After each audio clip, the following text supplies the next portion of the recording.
ପୂର୍ବରୁ କାରିଗର କହିଲା ଭଳି ଆମେ ସମସ୍ତେ ମୁଣ୍ଡ ନୁଆଇମା ନୁହେଁ ତାଙ୍କ ପାଦ ତଳେ ମୁଣ୍ଡ ନୁଆଇମା।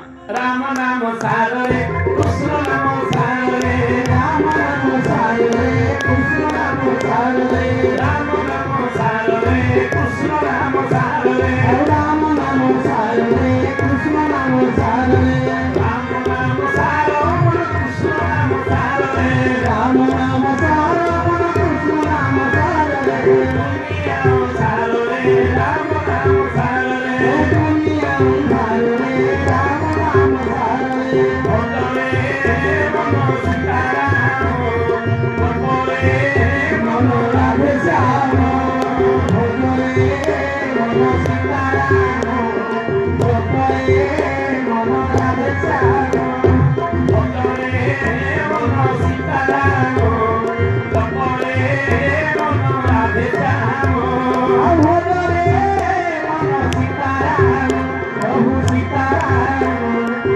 ଭଜରେ ମନ ରାଧେ ଶ୍ୟାମ ଆନନ୍ଦେ ବୋଲ ହରି ହରି ବୋଲ ହରି ହରି ବୋଲ ହରି ହରି হরি হরিবে ভগবানী আনন্দে বল হরি হরি বল হরি হরি হরি হরিবে ভগবানী মামা নকুমরি আনন্দে দিও হুড়ি আনন্দে দিও হুড়ি মানো হুড়ি আনন্দে দিও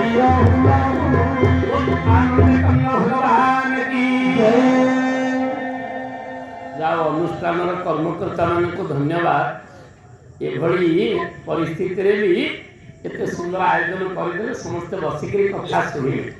ଆମର ଜଣେ ବନ୍ଧୁ କହିଲେ ଆଜ୍ଞା ଆପଣ ଆସିଛନ୍ତି ତ ତେଣୁ ଲୋକ ରହିବେନି। ମୁଁ କହିଲି ଆରେ ହରିବୋଲ ଏତେ ବଡ଼ କଥା ନୁହଁ ନା ଆପଣ ଆସିଲା ମାନେ ପଞ୍ଚ ହବ ଅସ୍ତୁ।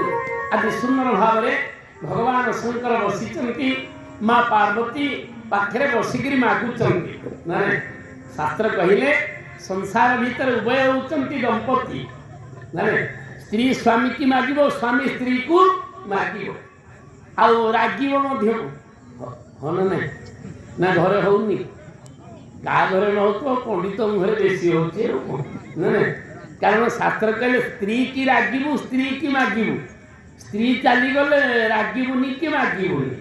ନାଇଁ ସ୍ତ୍ରୀ କି ରାଗିବୁ ସ୍ତ୍ରୀ କି ମାଗିବୁ ସ୍ତ୍ରୀ କି ରାଗିବୁ ନା ଏମିତି ଗୋଟେ ଅବସ୍ଥା ହବ କ'ଣ ପଦେ କହିଦେବ କହିବୁ ଆଇଲେ ଆଉ ମୁହଁ ଚାହିଁବିନି ଆଉ ନାଇଁ ଏମିତି ରାଗିବୁ ଆଉ ମୁହଁ ଚାହିଁବିନି।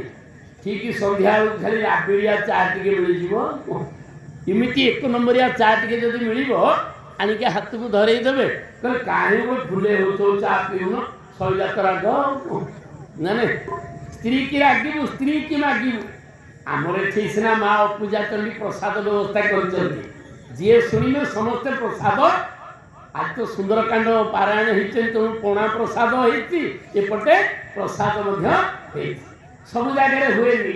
ଯଦି ପ୍ରବଚନ ଶୁଣିକି ଯିବୁ ଘରେ କାହାକୁ ମାଗିବୁ ସ୍ତ୍ରୀ କି ମାଗିବୁ ବୋହୂମାନଙ୍କୁ ମାଗିବୁନି ସ୍ତ୍ରୀ କି ମାଗିବୁ ତ କ'ଣ କରିବା ମୁଁ ଭୋକ ହେଲାଣି ଖାଇକି ଯାଇଥିବ ପୁରା ସେ ଗୋପାଳ ଯେଉଁ କଥା କହିଲେ ଶୁଣୁ ଶୁଣୁ ସିଏ ହଜମ ହେଇଯାଇଛି। କାହାକୁ ମାଗିବୁ ନା ସ୍ତ୍ରୀ କି ମାଗିବୁ ଆଉ ସ୍ତ୍ରୀ ଚାଲିଗଲେ ମାଗିବୁନି କି ରାଗିବୁନି।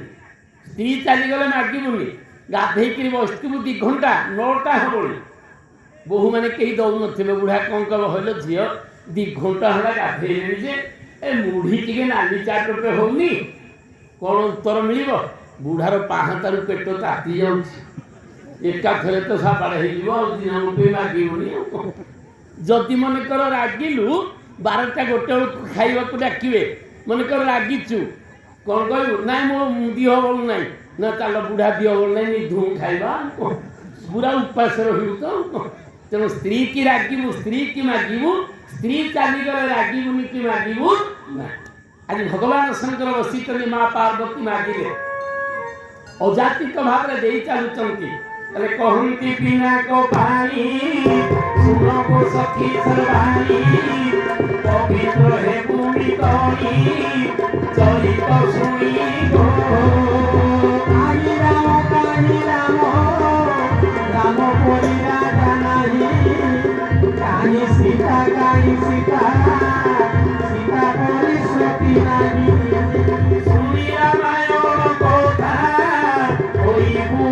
ମମତା ଅନ୍ୟ ସବୁ କଥା ବୃଥା ମକର ଚିନ୍ତା ଗো ଲକ୍ଷ୍ମଣ ବରାଏ ଭାଇ ଜଗତେ ମିଳିବେ ନାହିଁ ହନୁମାନ ପରି ଭକ୍ତ ଗୋଟିଏ ଗୋଟିଏ ସେଇ कहती पिनाक पानी शुण गो सखी सर्वाणी पवित्र हेबुमिकणी चरित शुणी भगवान सुंदर वर्णलीला को शुणुचंती आज पार्वती आउ जोड़े तत्व शुणा मन है कहले प्रभु हे भगवान शंकर आपणकर जी हूँ इष्ट राम से प्रियतम प्रभु सुंदर जी ब्रह्म से लीला करने कहले चित्रकूटर फटिक शिला उपर प्रभु बसिचंती बसवा समय केवल आखिरे भरत भरत नाच करुचंती तत्व शुणिमा तथ्य शुणिमा पुराण कथा शुणिमा ना आज विचार देले माँ जगज्जननी सीता देखिले कि आउ कहीं प्रभु व्यस्त होचंती से तो भरत आसिले पादुका फादुका देकरी गले आउ तो किसी व्यस्त होवार किसी नाही आउ प्रभु कहीं व्यस्त होचंती विचार कले माँ जगज्जननी सीता चाहिए प्रभु को आखे पुणी सही लोक कवि क्या मन पकाउचंती भरत चरित करिने तुलसी जोसा दर्शन सिय राम पद प्रेम अवशी होई भवरस प्रियती